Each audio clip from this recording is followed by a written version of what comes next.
ഇന്നത്തെ നമ്മുടെ റെസിപ്പി വളരെ ടേസ്റ്റി ആയിട്ടുള്ള ഒരു ഫിഷ് ഫ്രൈ ആണ്. വളരെ ഈസിയാണ് തയ്യാറാക്കാനായിട്ട്. നമ്മൾ ഹോട്ടലിൽ നിന്നൊക്കെ കഴിക്കുന്നത് പോലെയുള്ള നല്ല ടേസ്റ്റുള്ള ഒരു ഫിഷ് ഫ്രൈ. അതിനായിട്ട് ഞാൻ ഒരു 3 ഇടത്തരം വലുപ്പമുള്ള അയല കഴുകി മുറിച്ച് വൃത്തിയാക്കി വെച്ചിട്ടുണ്ട്. അപ്പോൾ ഇതിൻ്റെ ഉള്ളിലുള്ളതൊക്കെ കളഞ്ഞ് ഞാൻ മീൻ അങ്ങനെ തന്നെ നീളത്തിലെടുത്തിരിക്കുകയാണ്. അപ്പോൾ ഇനി ഇതിലേക്കുള്ള മസാലക്കൂട്ട് തയ്യാറാക്കുക. അതിനായിട്ടൊരു 4 ടേബിൾ സ്പൂൺ മുളക് പൊടി, ഇതിനകത്തേക്ക് 1 ടീസ്പൂൺ മഞ്ഞൾപ്പൊടി കൂടെ ചേർത്ത് കൊടുക്കാം. ഇനി ഇതിലേക്ക് ആവശ്യത്തിനുള്ള ഉപ്പിട്ട് കൊടുക്കാം. ഒരു 3/4 ടീസ്പൂൺ മുതൽ 1 ടീസ്പൂൺ വരെ ഉപ്പ് ചേർത്ത് കൊടുക്കാം. പിന്നെ ഇതിലേക്ക് ഒരു ചെറിയൊരു കഷ്ണം ഇഞ്ചി ചതച്ചത്, അതുപോലെ തന്നെ 1 ടേബിൾ സ്പൂണോളം വെളുത്തുള്ളി ചതച്ചത്. അപ്പോൾ നിങ്ങൾ ഈ ചേർക്കുന്നത് ചതച്ചെടുത്തതാണെങ്കിൽ ഇത്രയും ചേർത്താൽ മതി. പേസ്റ്റ് ആക്കിയിട്ടാണ് ചേർക്കുന്നതെങ്കിൽ ഇതിൻ്റെ പകുതിൻ്റെ ഒരു 1/4 ഭാഗമൊക്കെ ചേർത്ത് കൊടുത്താൽ മതി. പേസ്റ്റ് ആക്കി എടുക്കുമ്പോൾ അതിന് നല്ലൊരു അധിക ഒരു ഫ്ലേവർ ഉണ്ടാവും. അപ്പോൾ അത്രയും ചേർക്കേണ്ട ആവശ്യമില്ല. പിന്നെ കുറച്ച് കറിവേപ്പില കൂടെ ചേർത്ത് കൊടുക്കുക. ഒരു 1-2 തണ്ട് കറിവേപ്പില നമ്മൾ ഫ്രൈ ചെയ്യുന്നതിൽ ചേർത്ത് കഴിഞ്ഞാൽ നല്ലൊരു സ്മെല്ലും അതുപോലെ തന്നെ നല്ലൊരു ടേസ്റ്റും ഉണ്ടാവും. ഫിഷ് അതൊക്കെ ഫ്രൈ ചെയ്യുന്നതിൽ ചേർത്ത് കഴിഞ്ഞാൽ. ഇനി ഇതിലേക്ക് കുറച്ച് വെള്ളം ചേർത്ത് ഒന്ന് നല്ല കട്ടിയിലൊന്ന് പേസ്റ്റാക്കി എടുക്കാം. ലൂസാക്കിയിട്ടുള്ള പേസ്റ്റ് ആക്കരുത്, നല്ല തിക്കായിട്ടുള്ള ഒരു പേസ്റ്റാക്കി എടുക്കാം. ഇനി ഇത് നമുക്ക് നമ്മളെ ഈ കഴുകി വൃത്തിയാക്കിയ മീനിൻ്റെ മുകളിലൊന്ന് പുരട്ടിയെടുക്കണം. അപ്പോൾ 2 ഭാഗത്തും നന്നായി തന്നെ തേച്ച് പിടിപ്പിക്കുക. അതുപോലെ തന്നെ ഇതിൻ്റെ വയറിനകത്തും തലയ്ക്കകത്തൊക്കെ നല്ലതുപോലെ ഒന്ന് തേച്ച് കൊടുക്കണം. കൈ ഉപയോഗിച്ച് തന്നെ തേച്ച് കൊടുക്കുക, എല്ലായിടത്തും നല്ലതുപോലെ എത്താൻ വേണ്ടിയിട്ട്. അപ്പോൾ ഇത് ഹോട്ടലുകളിലൊക്കെ പൊരിക്കുന്ന സമയത്ത് ഇതുപോലെ ഇങ്ങനെ കീറി കൊടുക്കില്ല മീനിൻ്റെ പുറം ഭാഗത്തൊന്നും. അപ്പോൾ പല ഹോട്ടലിൽ നിന്നും ചില സ്ഥലത്തൊക്കെ കീറി കൊടുക്കുന്നത് കണ്ടിട്ടുണ്ട്.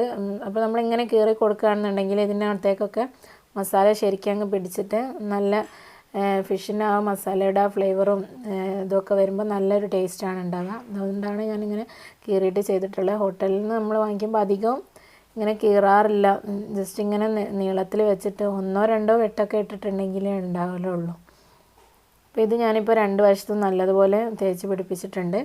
ഇനി നമുക്കിതൊന്ന് ഫ്രൈ ചെയ്തെടുക്കണം.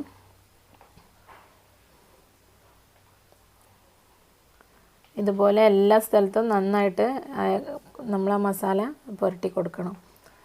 അപ്പോൾ ഞാനിത് ഫ്രൈ ചെയ്യാനായിട്ട് ഒരു കട്ടിയുള്ളൊരു പാത്രം വെച്ചിട്ടുണ്ട്. ഇതിൽ ആവശ്യത്തിനുള്ള ഓയിൽ ഒഴിച്ച് കൊടുക്കാം. നിങ്ങൾ എന്ത് ഓയിലാണോ ഉപയോഗിക്കുന്നത്, ഞാനിപ്പോൾ വെളിച്ചെണ്ണയാണ് ഒഴിച്ചിട്ടുള്ളത്. അപ്പോൾ നിങ്ങൾ ഫ്രൈ ചെയ്യാൻ ഉപയോഗിക്കുന്ന ഓയിൽ ഒഴിച്ച് കൊടുക്കുക. ആ എണ്ണ നന്നായി ചൂടായതിന് ശേഷം മാത്രം മീൻ അതിനിട്ട് കൊടുത്താൽ മതി കേട്ടോ.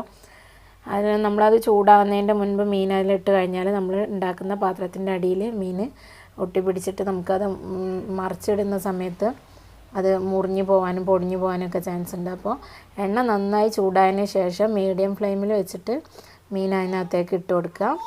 എന്നിട്ട് ഒരു ഭാഗം ഏകദേശം ഒരു 5 മിനിറ്റൊക്കെ ആ മീഡിയം ഫ്ലെയിമിൽ ഒന്ന് വേവിച്ചതിന് ശേഷം ഒന്ന് മറിച്ചിട്ട് കൊടുക്കുക.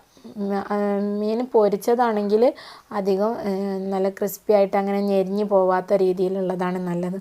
നമ്മൾ ഹോട്ടലിൽ നിന്നൊക്കെ കഴിക്കുമ്പോൾ കണ്ടില്ലേ, നമുക്കിങ്ങനെ നുള്ളിയെടുത്താൽ നല്ല ഫ്രഷായിട്ട് ഇങ്ങനെ നുള്ളിയെടുക്കാൻ പറ്റും. അങ്ങനെ വേണം കിട്ടാനായിട്ട്.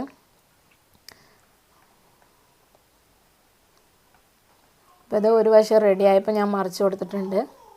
അപ്പോൾ ഏകദേശം നമ്മൾ ഒരു വശം റെഡിയായെന്നുള്ളത് നമുക്ക് മനസ്സിലാക്കാൻ ഒരു ചെറിയ ട്രിക്ക് ഉണ്ട്. നമ്മൾ ഇതിൻ്റെ മീനിൻ്റെ ഒരു ഭാഗം നമ്മൾ ആദ്യം ഏത് ഭാഗമാണ് ഇട്ട് ആ ഭാഗം റെഡിയായെന്നുള്ളത് അറിയാൻ ഇതിൻ്റെ മുകൾ ഭാഗത്ത് നമ്മൾ പുരട്ടിയിട്ടുള്ള മസാല ഉണ്ടല്ലോ അതൊന്ന് ഡ്രൈ ആയി വരും. ആ സമയത്ത് അങ്ങ് മറിച്ചിട്ട് കൊടുത്താൽ മതി. ഇനി ഇതിൻ്റെ മറുഭാഗം കൂടെ ഒന്ന് റെഡിയായി വരുന്ന സമയത്ത് നമുക്ക് ഇതൊരു പ്ലേറ്റിലേക്ക് മാറ്റാം.